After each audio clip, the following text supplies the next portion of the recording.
हरियाणा की हर अपडेट के लिए बेल आइकन दबाएं और सब्सक्राइब करें STV हरियाणा न्यूज।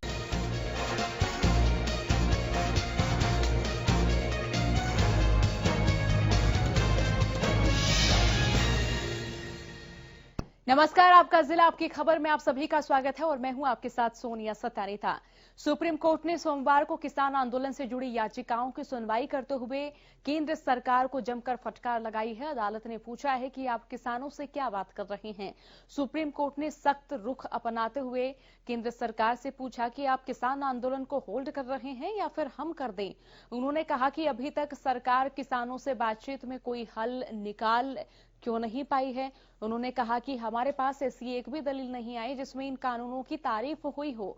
हम किसान मामले के एक्सपर्ट तो नहीं है, लेकिन क्या आप इन कानूनों को रोकेंगे या हम कदम उठाएं। इस दौरान सुप्रीम कोर्ट से अटॉर्नी जनरल ने अपील की है। उन्होंने कहा है कि 15 जनवरी को सरकार और किसानों की बैठक होनी है, तब तक कोई आदेश जारी न किया जाए। और वहीं सुप्रीम कोर्ट ने इस निर्णय को अब कमेटी के हाथ में सौंपने का फैसला लिया है। फिलहाल सुप्रीम कोर्ट में कल फिर किसान आंदोलन से जुड़ा मामला सुना जाएगा। आज की बहस पूरी हो चुकी है।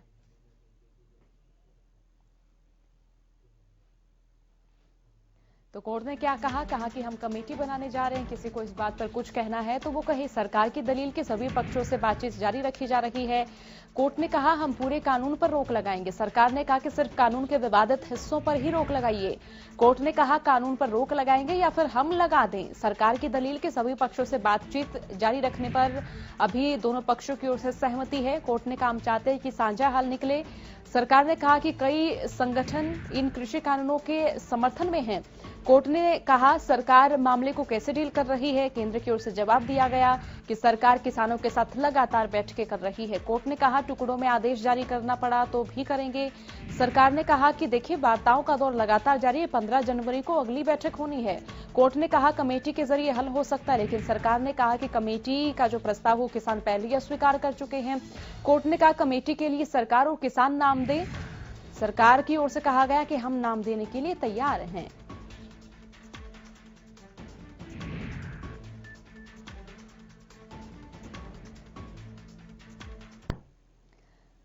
वहीं किसान आंदोलन को लेकर सुप्रीम कोर्ट की टिप्पणी पर बोलते हुए हरियाणा के सीएम मनोहर लाल ने कहा कि मुझे पूरी उम्मीद है कि सुप्रीम कोर्ट से ही पूरे मामले का समाधान होगा।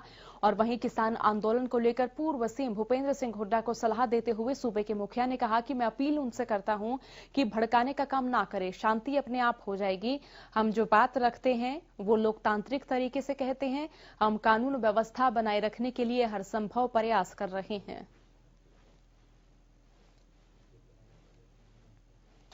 सुप्रीम कोर्ट लगातार सुनवाई करके और आज भी की है। उन्होंने कल के लिए भी दोबारा से बुलाया है और मुझे लगता है कि कल कोई ना कोई अपना जो निर्णय सुप्रीम कोर्ट देगा उस हिसाब से कोई ना कोई रास्ता निकलेगा। समझ ये अपील उनको करता हूं कि कम से कम जो भड़काने का काम वो कर रहे हैं वो न करें, शांति हो जाएगी। वरना हर दिन जो उनको भड़काने का काम कर रहे हैं, मैंने तो कल नाम लेके कहा है। और हम अगर कोई बात जाकर के कहते हैं तो एक लोकतंत्र के अंदर हमारा अपना अधिकार भी है। हम जा कह रहे हैं हाँ, लॉ एंड ऑर्डर न खराब हो, शांति बनी रहे, इसके लिए हर संभव प्रयत्न किया जाएगा। और इसके लिए मैं कांग्रेस के लोगों को निवेदन भी करूंगा, अपील भी करूंगा कि कम से कम किसान जो कुछ करें, उनके लीडर जो कुछ करें, तथाकथित जो नेता उनके जो कुछ करें, लेकिन कम से कम उकसाने का काम न करें। इसी से बहाली, शांति बहाली।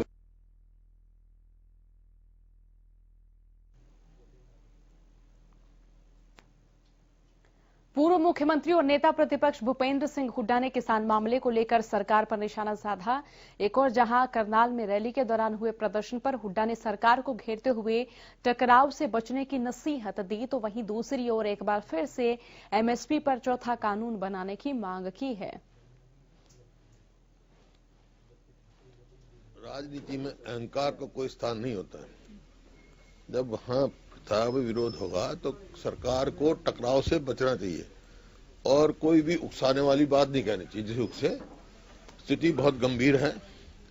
अगर ये चला तो प्रदेश अराजकता की ओर जा सकता है। शांति से और अहिंसक उसमें था, लेकिन वही मैं कह रहा हूं, कोई भी ऐसे नहीं करना चाहिए। उकसाने वाली काम सरकार को नहीं करना चाहिए, क्योंकि उकसाने से प्रदेश का नुकसान होगा। पहले ही कानून व्यवस्था चरमाई हुई है। ट्रिब्यून का आर्टिकल पढ़ा हो तो मैंने कहा भाई 3 कानून लेके आए हैं तो चौथा साथ ले आए कि एमएसपी से कम कोई भी खरीदेगा उसको पनिशेबल इन लॉ कर दो, उसको अपराध में सजा का प्रावधान कर दो। शुरू से कह रहा हूँ वही बात, आज देखिए सुप्रीम कोर्ट ने भी तो वही बात कही है, क्योंकि मैं कह रहा हूँ किसानों की जो मांग जायज है और ये कानून किसानों के हित में नहीं है। जहां तक इस्तीफे का सवाल है, हम तो कह रहे हैं अविश्वास पत्र ला रहे हैं, और जो इस्तीफा देके पहले चले जाएंगे इसका मतलब क्या, इसको उनकी मदद करना चाहते हैं। अगर एक मेंबर कम होगा अविश्वास पत्र में तो किसकी मदद होगी?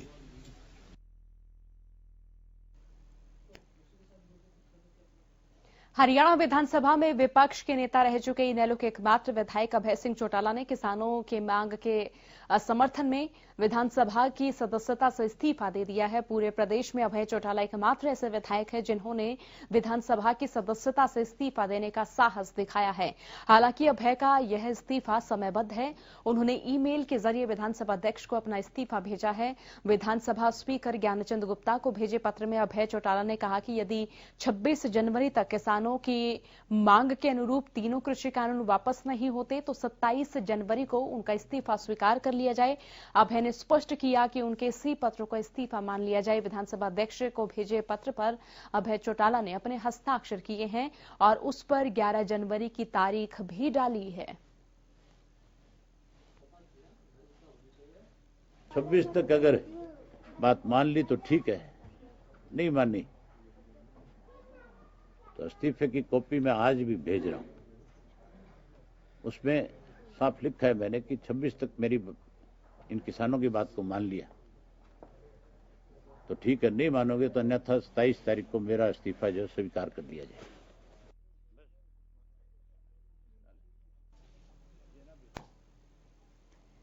कैमला में किसानों के विरोध प्रदर्शन पर प्रदेश के शिक्षा मंत्री कंवरपाल गुर्जर ने अपनी प्रतिक्रिया दी। कंवरपाल गुर्जर ने कहा कि मैं इस तरह के प्रदर्शन की कड़े शब्दों में आलोचना करता हूं। कैबिनेट मंत्री कंवरपाल गुर्जर ने कहा कि कल जो कुछ गैर जिम्मेदाराना हुआ, जिस तरह से वहां हुड़दंग मचाने का काम किया गया, हमला किया गया, उससे कोई बड़ी घटना भी हो सकती थी। कंवरपाल गुर्जर ने कहा कि निश्चित तौर से सरकार को कड़े कदम उठाने चाहिए और सख्त कार्रवाई करनी चाहिए। और वहीं कैमला की घटना पर 71 किसानों पर एफआईआर दर्ज होने के फैसले को भी उन्होंने सही ठहराया है। मैं समझता हूं कि जिस प्रकार का व्यवहार उन्होंने किया वो बेहद खतरनाक और गैर जिम्मेदाराना व्यवहार था। इतनी बड़ी संख्या में लोग वहां बैठ के बात सुन रहे थे, जिस प्रकार से उन्हें एकदम हमला कर दिया, आक्रमण कर दिया, कुछ भी घट सकता था, वहां कुछ भी घट सकता था। लोग अगर दौड़ लिए, अब जो लोग श्रोता हैं, कोई ऐसा नहीं है कि कोई तैयारी करके उसे रहे, वो तो ऐसे ही रहे, आम रूटीन में रहे, बात सुनने के लिए रहे कि नेता क्या बात कहेंगे। और जिस प्रकार से उन्हें किया तो बहुत ही गैर जिम्मेदार। सर, इस मामले में 71 किसानों पर एफआईआर भी दर्ज हुई है। बिल्कुल होनी चाहिए थी। मैं कहता हूं कि सख्त कार्रवाई होनी चाहिए खिलाफ। बहुत गैर जिम्मेदाराना व्यवहार था, कुछ भी दुर्घटना हो सकती थी। कोई भी महिला, बच्चा, पुरुष, कोई भी उसमें ऐसी भीड़ में दब भी सकता था, कुछ भी हो सकता था, मारा भी जा सकता था। तो उनका जो व्यवहार था बिल्कुल। किसान आंदोलन की आग अब तेज होती जा रही है। करनाल के कैमेला गांव में महापंचायत पर जो हंगामा हुआ उस पर पुलिस ने 71 नामजद लोगों पर शिकायत दर्ज की है, जबकि करीब 900 लोगों के खिलाफ मामला दर्ज किया गया है। घरोंडा थाना प्रभारी मोहनलाल ने ये जानकारी देते हुए बताया कि इस मामले में किसान यूनियन के प्रदेश अध्यक्ष गुरनाम सिंह चडूनी के खिलाफ भी मामला दर्ज है। दरअसल करनाल के कैमेला गांव में रविवार को बीजेपी ने किसान पंचायत रैली का आयोजन किया था और सीएम को इस रैली में आना था।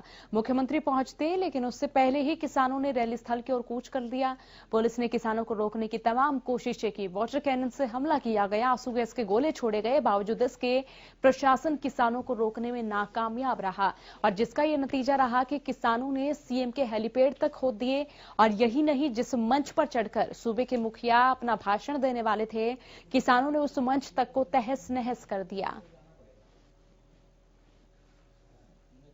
हुई है रैली के दौरान जो शरारती तत्व थे उनके खिलाफ हमने मुकदमा दर्ज किया है और उसमें कुछ लोग बाई नेम हैं और बाकी हम एविडेंस जो है कलेक्ट कर रहे हैं। मौके की जो वीडियोस हैं और जितनी भी हैं और उसके बाद जितने भी नामजद हैं और बाकी लोग जो सामने आएंगे सबके खिलाफ कानूनी कार्रवाई। कुल तो हमने करीब 800-900 के खिलाफ दर्ज किया है, लेकिन उनमें से कुछ बाई नेम है, उनमें से 71 हैं। उनमें से गुरनाम सिंह चुड़ूनी भी है।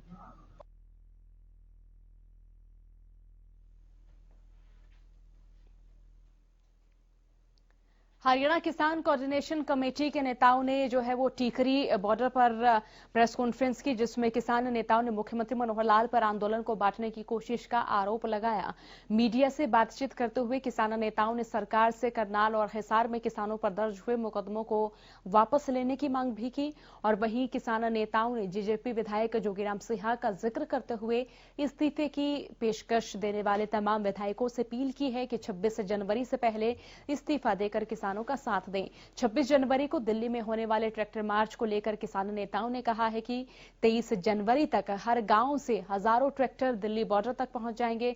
और वहीं उन्होंने बताया कि वो लोहड़ी के दिन कृषि कानूनों की प्रतियां जलाएंगे।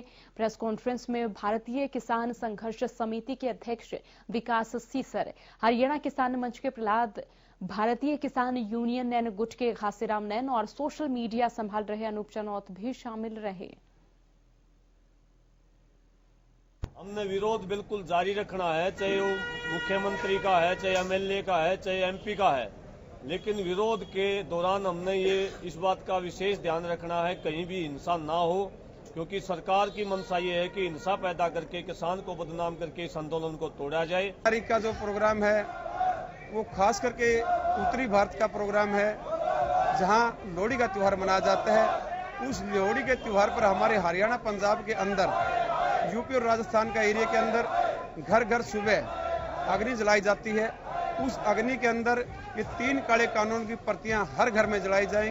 23 तारीख का सुभाष चंद्र नेताजी के जयंती पर सारे हरियाणा के किसान जो दूर दराज से पलवल से हैं, चाहे वो अपना डब्बावाड़ी से, पंचकूला से, वो 2-3 दिन पहले ही वहां से दिल्ली की तरफ कूच करेंगे।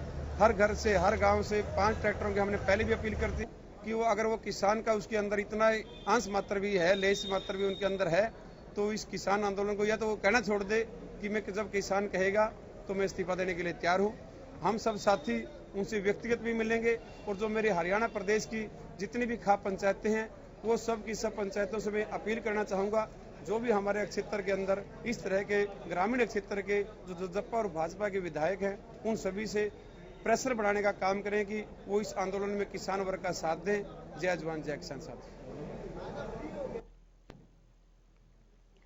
यमुनानगर के छछरौली ब्लॉक में किसानों ने सैकड़ों ट्रैक्टरों के साथ ट्रैक्टर मार्च निकाला। ट्रैक्टर मार्च के दौरान किसान नेताओं ने कहा कि ये ट्रैक्टर यात्रा नहीं बल्कि आगामी 26 जनवरी को गणतंत्र दिवस समारोह में ट्रैक्टर मार्च निकालने के लिए मार्च पास्ट किया जा रहा है। और अगर सरकार 26 जनवरी से पहले नए कृषि कानून वापस लेने को तैयार नहीं होती तो हम किसानों की ताकत को दिखाएंगे।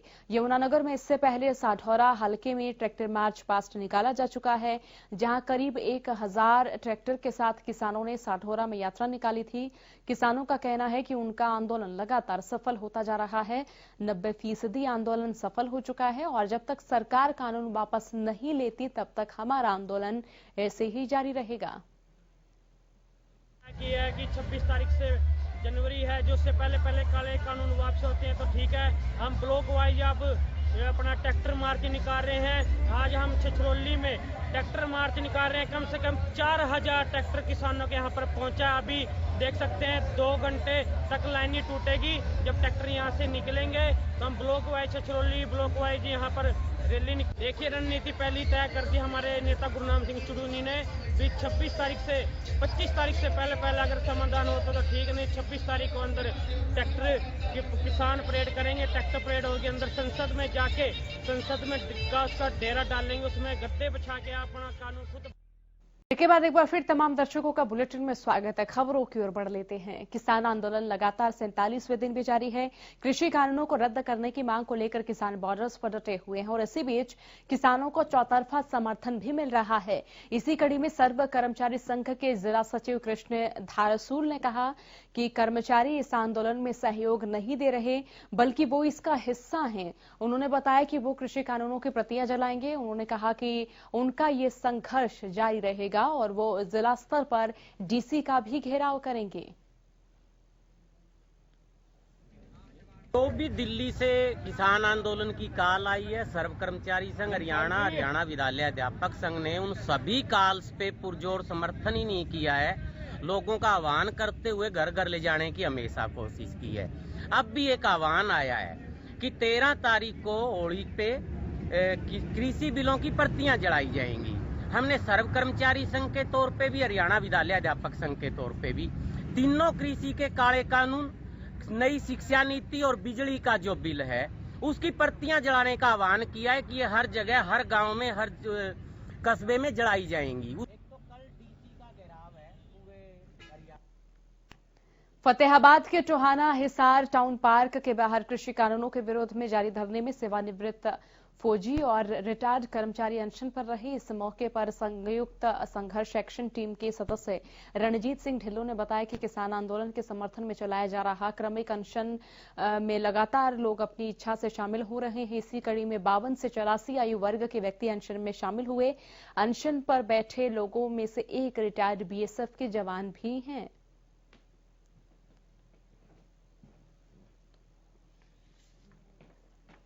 ਅਸੀਂ ਜੋ ਸਰਕਾਰ ਨੇ 3 ਕਾਨੂੰਨ ਲਿਆਏ ਨੇ ਕਾਲੇ ਕਾਨੂੰਨ, ਉਹਨਾਂ ਨੂੰ ਰੱਦ ਕਰਾਉਣ वास्ते ਅਸੀਂ ਭੁੱਖ ਹੜਤਾਲ ਤੇ ਬੈਠੇ हैं। ठीक है जी, ये तीनों कानून वापस करने के लिए बैठे हैं। हाँ, जब तक ये काले कानून वापस नहीं होंगे तो हम वैसे ही चलेगा जी।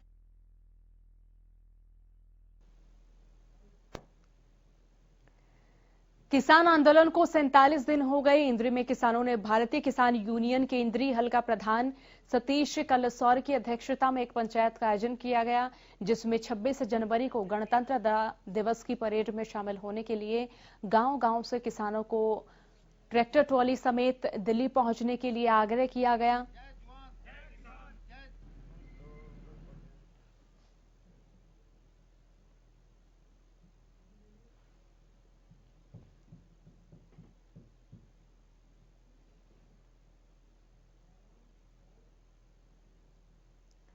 गोहाना में all Haryana power corporation workers union के पदाधिकारियों की गेट मीटिंग हुई और इस दौरान मीटिंग में कल जिला उपायुक्तों के घेराव की रणनीति बनाई गई है।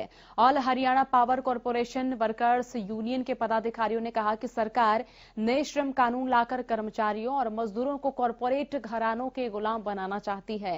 वहीं पावर कानून में संशोधन कर बिजली को भी उनके हाथों सौंपना चाहती है। सरकार ने सभी सरकारी विभाग बेच दिए हैं। उनकी मांग है कि सरकार को सार्वजनिक उपक्रम बेचने की बजाय उनमें सुधार कर नई भर्तियां निकालनी चाहिए। और इस दौरान उन्होंने किसानों के समर्थन में 26 जनवरी को परेड में शामिल होने का ऐलान किया। और वहीं उन्होंने कहा कि अगर उनकी मांगे नहीं मानी गई तो फरवरी में बीजेपी जेजेपी नेताओं का घेराव भी करेंगे।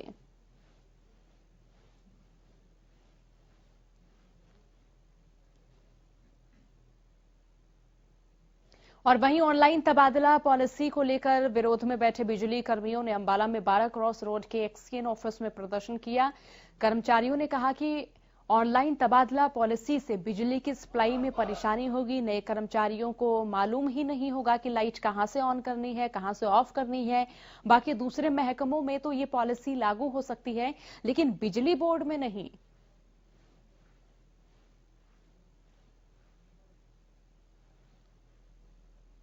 आज पूरे प्रदेश में जो कार्यक्रम चल रहा है वो कार्यकारी अभियंता के कार्यालय पर सभी सब डिवीजनों के पदाधिकारी कर्मचारी आए हुए हैं। उसी कड़ी में अंबाला कैंट में भी ये प्रदर्शन चल रहा है।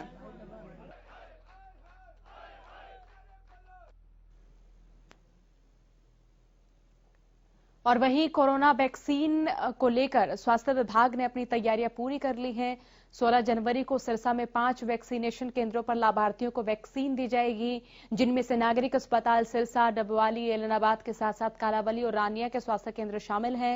सिरसा के सीएमओ डॉक्टर कृष्ण कुमार ने बताया कि 16 जनवरी को दी जाने वाली वैक्सीन के लिए स्वास्थ्य विभाग ने पूरी तैयारियां कर ली हैं और उन्होंने बताया कि सभी कर्मचारियों को इसके बारे में प्रशिक्षण दे दिया गया है। कोविड-19 वैक्सीनेशन है जो सिरसा जिले में लॉन्च वाले दिन 16 जनवरी को 5 जगह पे सेशन हमारे ने प्लान किया है। जैसे डिस्ट्रिक्ट सिरसा में civil hospital Sirsa, civil hospital Dabwali, civil hospital Ellenabad और CHC रानिया और CHC कालावाली में सभी जगह हमने 5-5 मेंबर की टीम तैयार कर ली है, जिसमें एक जो शख्स जो वैक्सीनेटर ऑफिसर 1 है पुलिस द्वारा दिया जाएगा, उसकी लिस्ट मेरे पास आ चुकी है। और जो बाकी सपोर्ट स्टाफ है, जैसे वैक्सीनेटर है, टीकाकरण करने वाली महिला है, वो रेगुलर ANM है हमारी, और जो वैक्सीनेटर ऑफिसर 4, 3 जो 2 है अपना जो डाटा एंट्री ऑपरेटर है, IT रिलेटेड है, उन सबकी ट्रेनिंग हो चुकी है। गुरुग्राम नगर निगम इन दिनों लोगों से प्रॉपर्टी टैक्स वसूलने में जुटा हुआ है, जिसके चलते नगर निगम की प्रॉपर्टी टैक्स विंग ने टीमें गठित कर उन प्रॉपर्टी डिफॉल्टरों की लिस्ट तैयार की है जिन्होंने अपनी प्रॉपर्टी टैक्स जो है वो अदा नहीं किया है।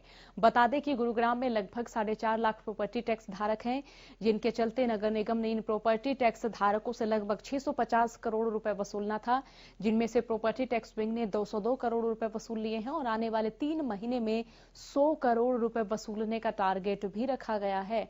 बता दें कि जिन्होंने बार बार कहने पर भी प्रॉपर्टी टैक्स अदा नहीं किया, ऐसे में प्रॉपर्टी टैक्स धारकों पर 5 लाख रुपए से ज्यादा का टैक्स है। और वहीं property tax incharge Dinesh Kumar ने बताया कि अगर लोग प्रॉपर्टी टैक्स भरेंगे तो शहर के विकास कार्य में भी ये पैसा सहयोग देगा। शुरू होने के बाद 600 करोड़ से ज्यादा हमारा पेंडिंग था, 650 करोड़ के करीब मान के चलो, जिसमें से अप्रैल से और दिसंबर तक 8 महीने में 200 प्लस करोड़ हमने रिकवर कर लिया, 202 करोड़ के आसपास मान के चलिए, और 455 करोड़ अभी भी हमारा बकाया है। बकाया को देखते हुए सरकार ने अभी भी छूट बढ़ा दी, 31 मार्च तक कर दी, जिसमें हमारा 16-17 तक का जितना बकाया है उस पर 25% की मूल पर छूट दे दी, सारा ब्याज माफ कर दिया, ऑटो डेबिट सिस्टम में 5% की एक्स्ट्रा छूट दे दी। सरकार ने यह भी कह दिया जो पिछले 3 साल तक बहुत अच्छा पेयर रहा है, टाइम पे पैसा देता रहा है, 10% उसको एक्स्ट्रा छूट दे दी।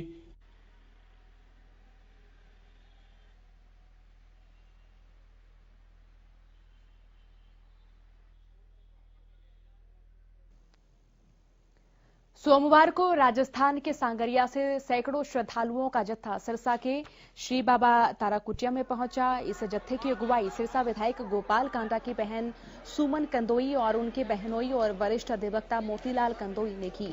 बाबा तारा कुटिया में उनका स्वागत करने के लिए कुटिया से मुख्य सेवक गोविंद कांडा की पत्नी मौजूद रही। गोविंद कांडा की धर्मपत्नी सरिता कांडा, संगीता गर्ग, रेणु मित्तल और धैर्य कांडा ने मिलकर सभी का स्वागत किया। कुटिया की ओर से सभी श्रद्धालुओं के जलपान का भरपूर इंतजाम किया गया और बाद में प्रसाद रूपी भोजन की व्यवस्था भी की गई। कुटिया की भव्यता देखकर हर श्रद्धालु गदगद नजर आया। इस अवसर पर संगरिया की प्रमुख समाज सेविका श्रीमती सुमन कंदोई ने बताया कि जब लोगों ने श्री बाबा तारा कुटिया भ्रमण की बात कही तो वो सैकड़ों श्रद्धालुओं को लेकर कुटिया आई और यहाँ सभी ने शीश नवाकर मनोकामनाएं मांगी हैं।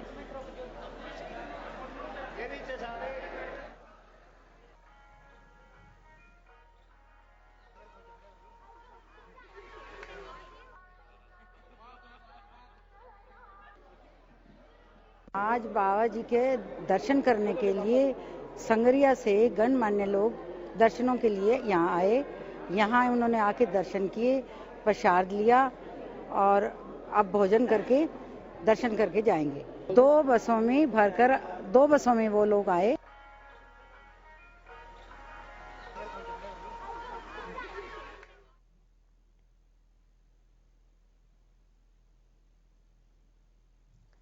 बुलेटिन में फिलहाल के लिए इतना ही। बने रहिए हरियाणा न्यूज के साथ। नमस्कार।